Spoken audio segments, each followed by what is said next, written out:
Hi everyone. Today's topic is a bit of a deeper dive into the number one pattern from the Slonimsky Thesaurus of Scales and Melodic Patterns. And that's simply this.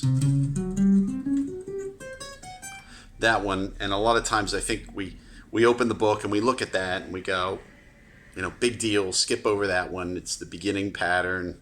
It's just a tritone relationship, a note in front of the C and the F sharp. So C to D flat, F sharp to G, C to D flat, etc. And then I get, in double stops,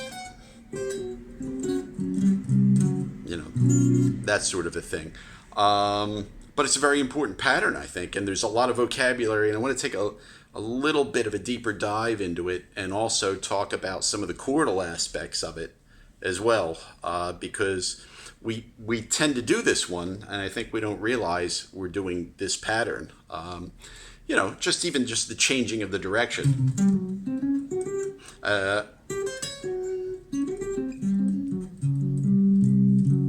We have all of those sorts of options, and it's really a C. If we look at it, it's a C7 or it's an F sharp 7. So conversely, it would be an E flat 7, as we'll see, and an A7. So we'll take a look at it. Firstly, with that pattern, there are a number of ways, obviously, to play that. For example, if we look at it in terms of multiple strings, watch this. So we can start C, D flat, F sharp, and G here.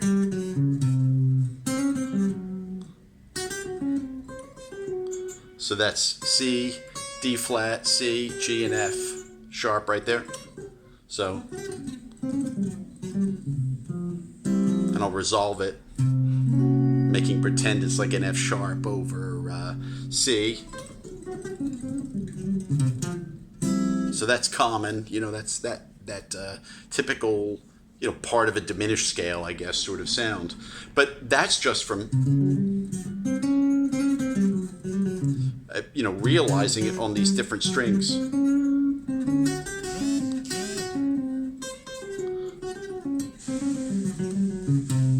that can resolve to a B. So you can pretend it's an F sharp, with a flat 9 and a flat 5. Resolve it to a B. So it's acting as an F sharp chord. Also, let's look at a few different options. That's one, C, D flat, F sharp, and G here. And any figuration you like, with that pattern within that area. But watch this. Say we move it up a fret. C sharp, F sharp, G, and C here. And then, so it's resolving to the F in that case, acting as a C7.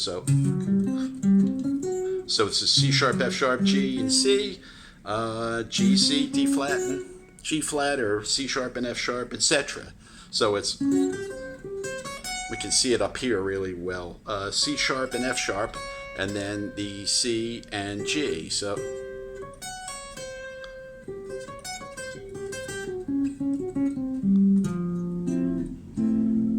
we can hear the resolution to an F, right? So that will definitely make the sound of like a F sharp triad over a C, that kind of a sound.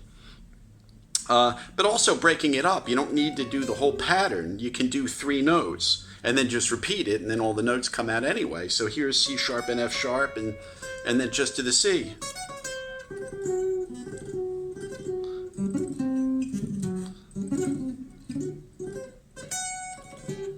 So we don't need to do everything. But it can dovetail into other patterns. This one, which we did here. So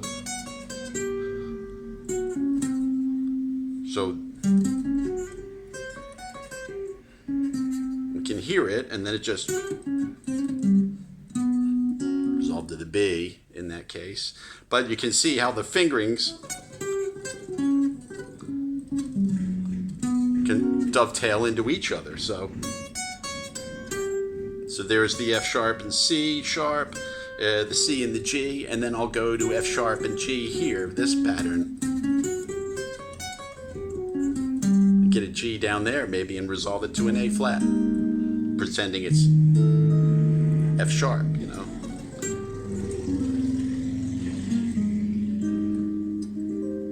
So it's almost like it's an E flat 7 kind of sound.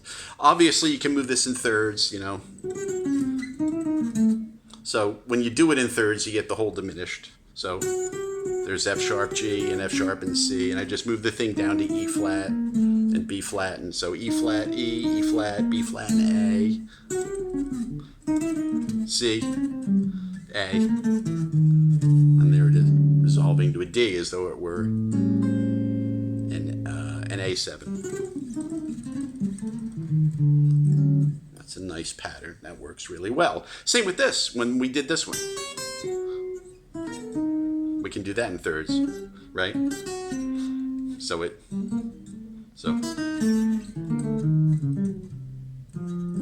that goes in thirds too for a full diminished sound. Progressing forward and look at the chords. If you look at this, it's 2 tritones or it's 2 perfect fourths. So let's check it out. For instance, the original pattern is what? C, C sharp, F, and G, or C, D flat, F, and G. So if you look at that, it's this. How many times do we play that, right? So we know that as what? An A13 with a sharp 9, right? So G, C sharp, F sharp, and C. There it is. So that's a chordal expression of this. And if we move it by augmented, we can see it there too. C sharp, G, F, C and F sharp, right? So it's right there. I mean, it's right in the pattern, and we can hear the thing. So there. So all of these sorts of sounds are actually that pattern. And then resolving to D. Now, you know, that's just the beginning of it, really. If you look at this pattern, we play this one a lot too, you know. So it's this, C sharp, F sharp, G, and C. So there's your 13 with sharp 9. Also, if you put an E flat in the bass, watch. You can hear it. So it sounds like an A flat, you know, resolving to an A flat. So it's this. So we can, you know, dovetail these sorts of things.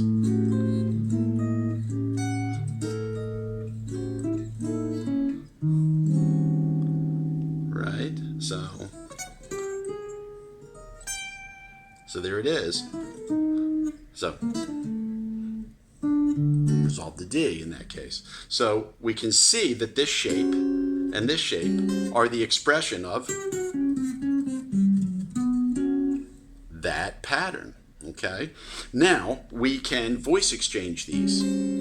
For instance, here is G and C sharp and F sharp and C. Now watch this. I'll just exchange C for C sharp, and then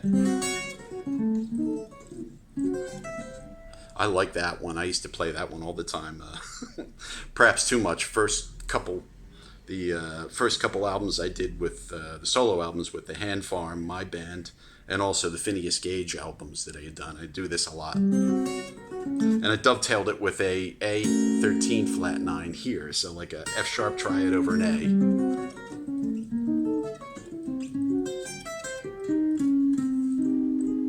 So it sounds like an E flat.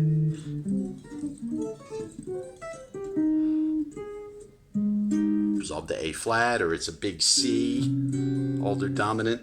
These are so easily played and applicable. Like for instance, watch this. If we take that idea and this back to this, we have C and a G, we have an C sharp and an F sharp.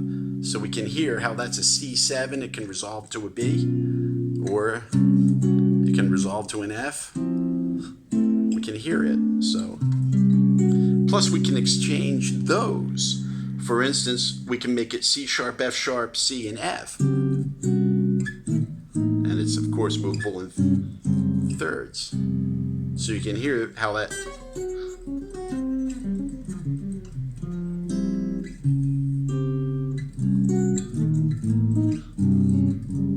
Nice and dark.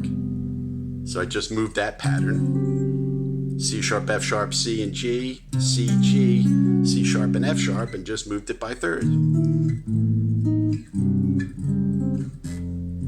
Really nice. I mean, that resolves right to F. Also, many other ways to apply this too in terms of the chord patterns. If we go back to this, if we go back to that voicing right there, C sharp, F sharp, G, and C, like here. We just transfer it over a set of strings. It doesn't really matter. So we can hear how that, all those, that's great. And then we can exchange the tritones. So, but watch this, C sharp, F sharp, G, and C. Very dark. And also, if we take this, and then we can put it on the bottom strings. So watch this, B flat, E, A, and E flat.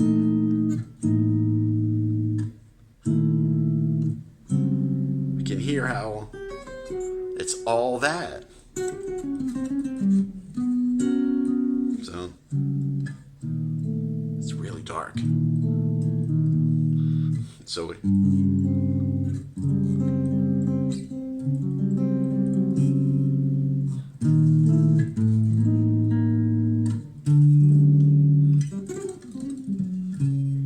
okay, and again, we don't have to play all of it. We can just do three. Up high too.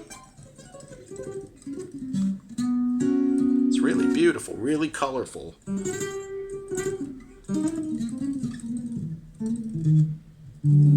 Okay, so we have so many different ways to express this. And again, on the middle strings too, F sharp, C sharp, G, and C. Right, there it is. And it collapses, again, to G, C, F sharp, and C sharp. That's really, really cool. I mean, you can see how it's an A chord and an E flat. And again, you move it by thirds. It's a C chord and F sharp and C, and then resolve to F, like that. So many different ways to just do the first pattern, the first Slonimsky pattern. It's just limitless, and I think it's best practice, in the thirds. So you can hear it within the diminished scale. So for instance, this is on G, E, C sharp, B flat, G, etc. That's really a good workout. And you can hear it resolve to an F, like that. Resolving to an F, resolving to an A flat, resolving to a B, and a D. And that's not even counting moving it on string sets. For instance, this G, C sharp, F sharp, and C, it can be expressed here too. I mean, you can move it on different string families. Like here's G, C sharp, C, and F sharp. So it's expressed there as this 13th flat 9 sort of sound. Now watch this. This resolves to, it can resolve to F. It can resolve to A flat. It can resolve to B. It can resolve to D. So you can hear all of those resolutions. So I hope that helps for just tip of the iceberg for just the first Slonimsky pattern. Again, that's pattern number 1, C, C sharp, F sharp, and G. I hope that was helpful, and please subscribe. If you like the content, you like this video, please hit the subscribe button and keep in touch with me. There'll be much more to come.